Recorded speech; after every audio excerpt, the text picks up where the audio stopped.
সামনেই বসন্ত উৎসব, তাই তোমাদের সবাইকে জানাই হ্যাপি হোলি।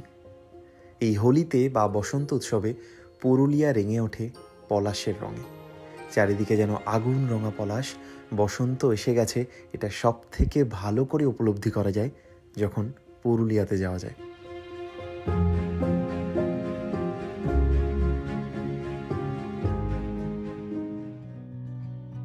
এই বসন্তে পুরুলিয়া সেজে ওঠে শিমুল পলাশের রঙে, পুরুলিয়া সেজে ওঠে আগুন রঙে।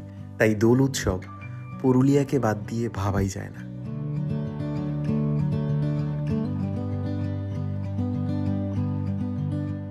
তবে শুধু বসন্ত নয়, যে কোনো ঋতুতেই পুরুলিয়া সমানভাবে সুন্দর। এখানকার সরল সাধারণ গ্রাম্য জীবনযাপন, এখানকার আদিবাসীদের জীবন এবং যাপন পুরোটাই আমাদের সবাইকে আকর্ষণ করে। তাই পুরুলিয়া মানে সুন্দর একটা উইকেন্ড, অরণ্যের দিনরাত্রি, জঙ্গলের মধ্যে সহজ সরল গ্রাম্য মানুষদের সাথে কয়েকটা দিন কাটানো।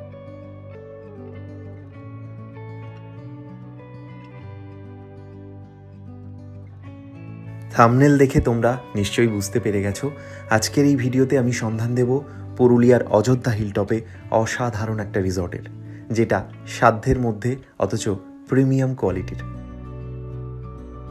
কিভাবে এখানে পৌঁছাবে, কিভাবে বুকিং করবে, খরচ কত, এখানকার খাওয়া দাওয়া কেমন, এখানে 2 দিন কাটালে কি কি জায়গা ঘুরে দেখতে পারবে, সমস্ত ইনফরমেশন দেব আজকের এই ভিডিওতে। আমি আগেও বলেছি, ক্রিয়েটিং আওয়ার স্টোরি মানুষের গল্প বলে, তোমার আমার মতো সাধারণ মানুষের কথা বলে। তাই আমার সমস্ত ট্যুরে আমি সবসময় চেষ্টা করি রিজনেবল দামের মধ্যে রিসর্ট, হোমস্টে বা হোটেলে থাকা, সেখানকার খাওয়া দাওয়া কেমন এবং সব থেকে কম খরচের মধ্যে সব থেকে বেশি ট্যুরিস্ট স্পটগুলো কীভাবে কভার করা যায় দেব সেই সব ইনফরমেশন।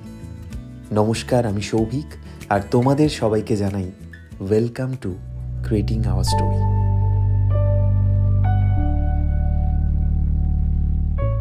তোমরা যারা এই চ্যানেলে নতুন, যারা প্রথমবার এই ভিডিও দেখছো, তারা ডেফিনেটলি চ্যানেলটা সাবস্ক্রাইব করে বেল আইকনটাকে হিট করে রাখো, যাতে ট্রাভেল সংক্রান্ত সমস্ত ভিডিও সবার আগে তোমাদের কাছে পৌঁছে যায়।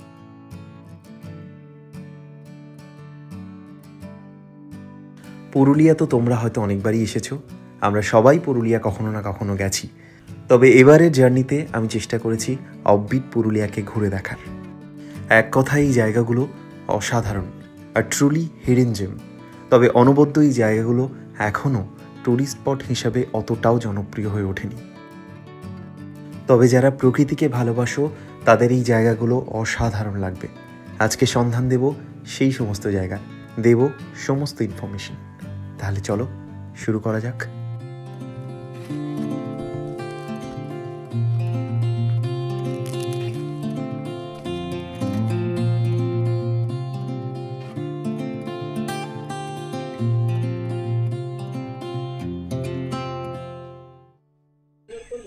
Welcome to Raj Hill Resort. আমি এসে পৌঁছেছি পুরুলিয়ার অযোধ্যা হিলটপের অসাধারণ একটা রিসর্টে, যার আশপাশটা অসম্ভব সুন্দর। তার কারণ চারদিকটা এত ভালো করে সাজানো আর একেবারে নির্জন একটা জায়গা। এর আশেপাশে কিন্তু আর কিছু নেই। তুমি যদি তাকাও, এদিকে চোখে পড়বে পুরো পাহাড়ের রেঞ্জ। আর এই রিসর্টটা কিন্তু অনেকটা বড়। ওইদিকেও সন্ধ্যাবেলা ক্যাম্পফায়ারের ব্যবস্থা থাকছে আরও নানান বিনোদন। দেখাবো সবটাই। তার আগে এই জায়গাটাকে একবার ঘুরিয়ে দেখাই। এসো পুরো জায়গাটা দেখে নিই।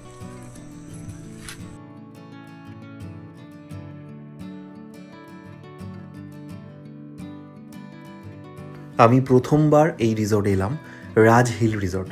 প্রথমত লোকেশন দুর্দান্ত, অযোধ্যা হিলটপে এই রিসর্ট। কিন্তু অযোধ্যা হিলটপে যে ভিড়টা দেখতে পাই চারিদিকে, হোটেল, খাবারের দোকান, একটা কেওটিক ব্যাপার, সেখান থেকে একেবারেই আলাদা এই রিসর্ট। একেবারে শান্ত, নিরিবিলি, নির্জন একটা পরিবেশ, অথচ একেবারে অযোধ্যা হিলটপের ওপরে অবস্থিত এই রিসর্ট। অযোধ্যা হিলটপে থাকলে চারিদিকটা খুব ভালোভাবে ঘুরে দেখা যায়, যার জন্য ম্যাক্সিমাম টুরিস্টই চান অযোধ্যা হিলটপে থাকতে। তাই আমরাও এই লোকেশনটাই বেছে নিয়েছি।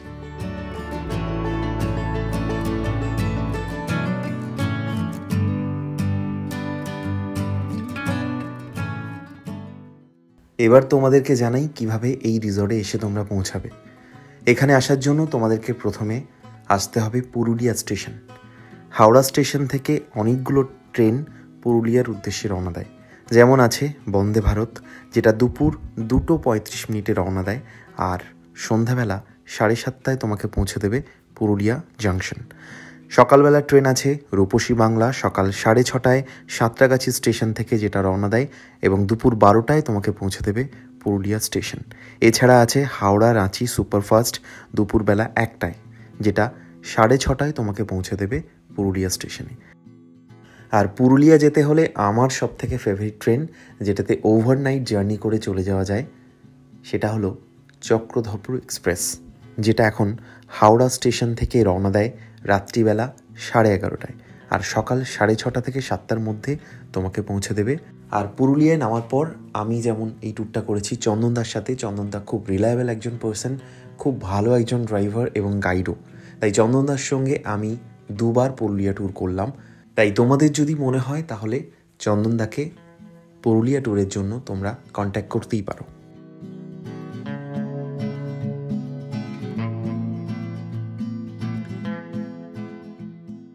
পুরুলিয়া স্টেশন থেকে রওনা দেওয়ার পর তোমরা ব্রেকফাস্ট সেরে নিতে পারো। মাত্র 2 ঘন্টার মধ্যে তোমরা পৌঁছে যাবে অযোধ্যা হিল টপ। আর এই রাজ হিল রিসর্ট আছে অযোধ্যা হিল টপে, অর্থাৎ তোমরা গাড়িতে যদি ডিরেক্টলি যাও তাহলে 2 ঘন্টার মধ্যে তোমরা পৌঁছে যাবে। যদি এই সময় যাও তাহলে দিগন্ত বিস্তৃত সর্ষের ক্ষেত আর আগুন রাঙা পলাশ তোমাদের অপেক্ষায় আছে। রাস্তায় তোমরা যখন যাবে তখন দেখতে পাবে রাস্তার দুপাশে অজস্র পলাশ গাছ, দেখতে ভারী সুন্দর লাগে।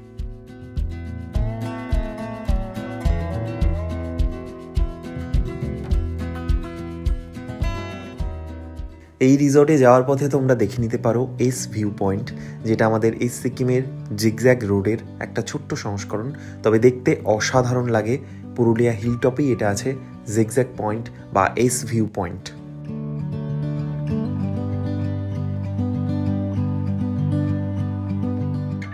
এছাড়াও রাস্তায় যাওয়ার সময় তোমরা দেখবে অসাধারণ সব মাটির বাড়ি এবং তাতে আলপনা দিয়ে কাজ করা, একদম পারফেক্ট জ্যামিতিক শেপের এই বাড়িগুলো আমাকে অবাক তো করেই, মুগ্ধও করে।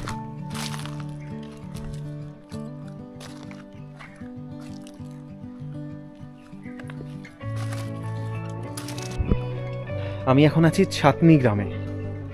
এখানে প্রত্যেকটা বাড়িতে এরকম অসাধারণ আলপনা দেওয়া আছে। দেখো বাড়িগুলোকে কিরকম বানিয়েছে।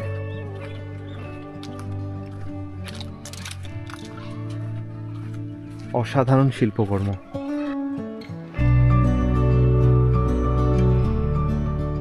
পলাশ ফুল, আহ কি সুন্দর। মানুষজন এত সরল, আমি বললাম যে কয়েকটা ফুল কি আমার জন্য পেড়ে দেওয়া যায়। গাছে উঠে এই ভাই আমার জন্য ফুলটা পেড়ে দিল। অনেক ধন্যবাদ। নমস্কার কাকু, আপনারা এখানকারই লোক তো? আপনার বাড়ি এখানেই? আচ্ছা, চারিদিকে তো দেখছি প্রচুর পলাশ ফুটে আছে, তো আপনারা তো এখানেই থাকেন।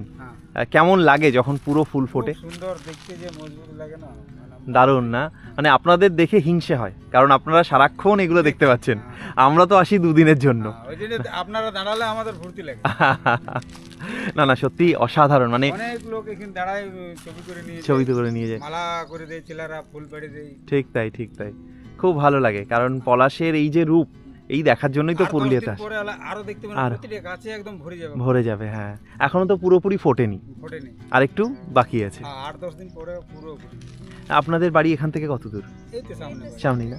আর এটা কি আপনাদের ক্ষেত হচ্ছে? সবজি বাড়ি। বাহ, চারিদিকে শুধুই পলাশ। আর এই দিকটা দেখো, একটু এগিয়ে গেলেই দেখতে পাবে এখনো কিন্তু পুরোপুরি ফুল ফোটেনি, কিছুটা ফুটেছে, তাতেই এই রকম দৃশ্য। এই যে যতদূর চোখ যায় শুধুই পলাশ। আর বুঝতেই পারছো যখন এগুলো পুরোপুরি ফুটে যাবে কেমন চেহারা হবে তার। আমরা পৌঁছে গেছি Raj Hill Resort. Overnight train journey, তারপর 2 থেকে 2.5 ঘন্টার লং একটা জার্নি, তাই যথেষ্ট খিদে পেয়ে গেছে আর টায়ার্ডও, তাই চটপট ফ্রেশ হয়ে আসি, তারপর লাঞ্চ করতে করতে হবে বাকি কথা।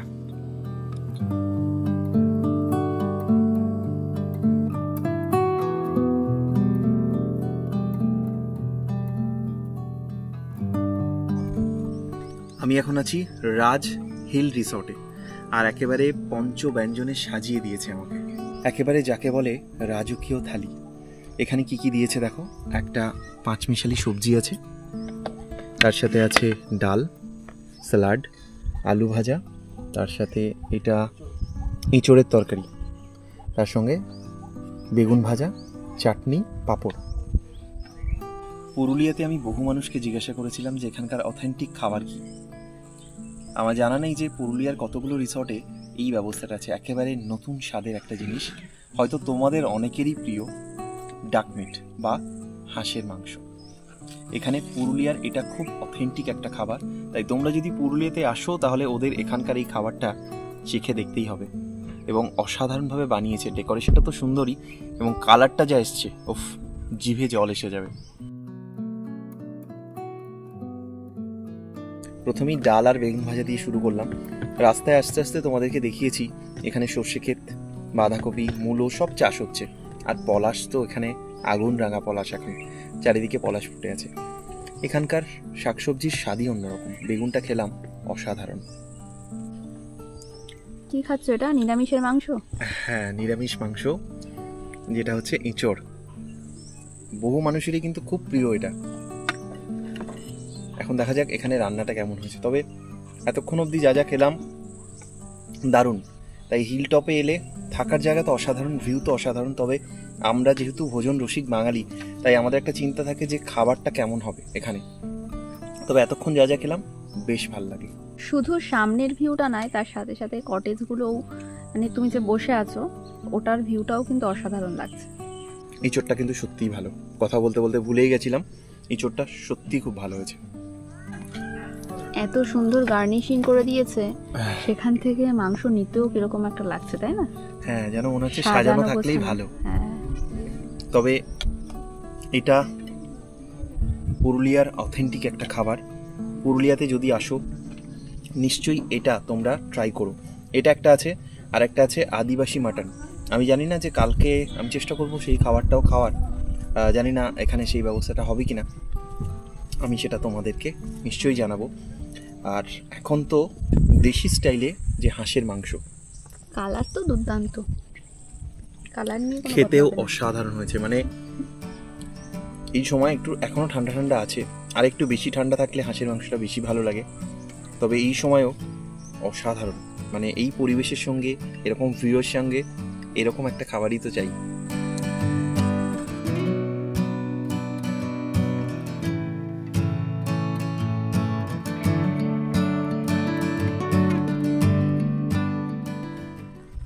Welcome to Raj Hill Resort. Ayodhya Hill টপের খুব কাছে সীতাকুণ্ডু এখানে আছে, এবং রাম মন্দির, তার একদম কাছাকাছি দুর্দান্ত একটা রিসর্ট এই রাজ হিল রিসর্ট, যেখানে আমি এসেছি। এবার চলো তোমাদেরকে এখানকার রুমগুলোকে দেখাই। লোকেশন তো দারুণ, চমৎকার লোকেশন। সামনে একেবারে দিগন্ত বিস্তৃত ফাঁকা মাঠ, পুরো জায়গাটা জঙ্গলে ঘেরা, ওইদিকে পাহাড়ের পুরো রেঞ্জটা দেখা যাচ্ছে। তোমাদেরকে পুরোটাই দেখাবো, তার আগে একবার রুমগুলো চেক করে নিই এখানকার রুমগুলো কেমন। এবার আমি দেখাবো 107 নম্বর রুম। আমরা আছি এখন 107 নম্বর রুম, যে রুমটায় আমি আছি। এটা একটা ডাবল বেডরুমের কটেজ। খাটটা দেখে বুঝতেই পারছো একেবারে কিং সাইজ একটা বেড দেওয়া আছে। আর যেটা শুনলাম এখানে 3 জন অবধি অ্যালাউ করে, তার জন্য এক্সট্রা কোনো টাকা নেওয়া হয় না। এবার এই খাটের মধ্যে 3 জন মানুষ খুব ভালোভাবে থাকতে পারবে, আরামসে থাকতে পারবে। ওরা দিচ্ছে ডাবল ব্ল্যাঙ্কেট। দেখো আমি দাঁড়িয়ে আছি 20শে ফেব্রুয়ারি 20 তারিখ হলেও আজকে যেহেতু বৃষ্টি হয়েছে তাই যথেষ্ট ঠান্ডা এখানে। এখন সকাল 10টা বাজে, যথেষ্ট ঠান্ডা। ওরা দিয়ে দিয়েছে ডাবল ব্ল্যাঙ্কেট, এই যে, আর সঙ্গে থাকছে কমপ্লিমেন্টারি টাওয়েল, সাবান, সবকিছু ওরা দিয়ে দিচ্ছে। এক বোতল জলও থাকবে। ঘরের মধ্যে আছে একটা বড় সড়ো ওয়ার্ডরোব।